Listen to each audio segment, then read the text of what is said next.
এবার মালদা জেলা জুড়ে চলা রক্ত সংকট মোকাবিলায় এগিয়ে এলো কালিয়াচক 1 নম্বর ব্লক প্রশাসন। আয়োজন করলো এক রক্তদান শিবির।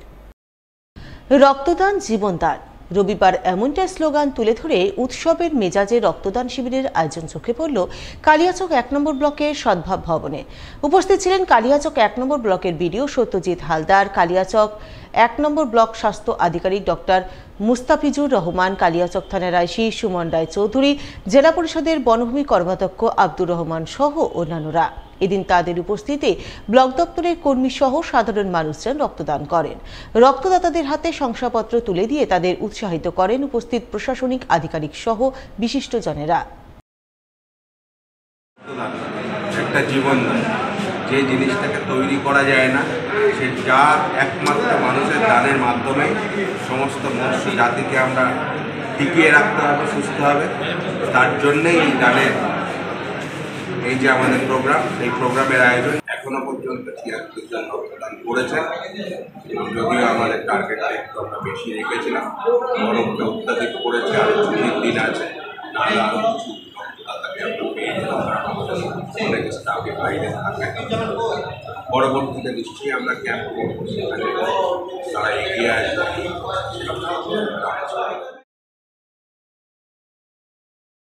ক্রমশ বাড়ছে বিশ্ব উষ্ণায়ন, তাই এই পরিস্থিতিতে মানুষের করণীয় বিষয় নিয়ে রবিবার মালদা কর্মশালার আয়োজন করল পশ্চিমবঙ্গ বিজ্ঞান মঞ্চ।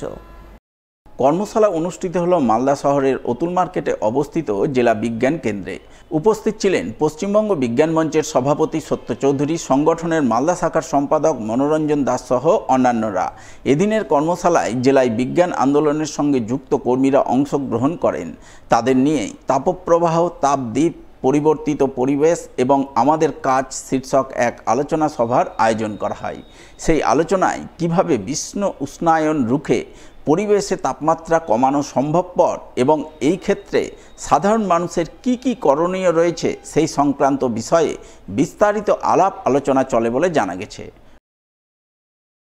আজকে আমরা বিশেষ একটি বিষয়, যা পরিবর্তিত পরিবেশের যা পরিস্থিতি সেই জায়গায় দাঁড়িয়ে তৈরি হয়েছে, অর্থাৎ তাপপ্রবাহ, তাপদ্বীপ, পরিবর্তিত পরিবেশ এবং আমাদের কাজ, এই শিরোনামে আমাদের আজকের এই কর্মশালা।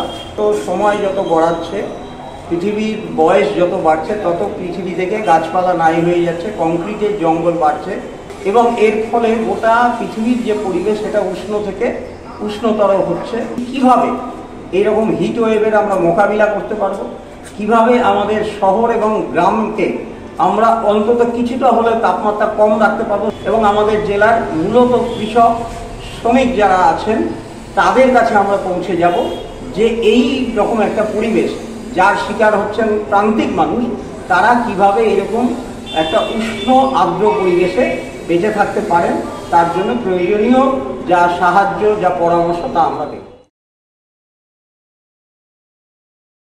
বাজারে দুর্মূল্য মিয়াজাকি আম বাড়ির ছাদ বাগানে ফলিয়ে নজর কাড়লেন মালদার এক পঞ্চায়েত দপ্তরের কর্মী। তার নাম ঝন্টু সরকার, বাড়ি মালদার গাজলের আদর্শপল্লী এলাকায়।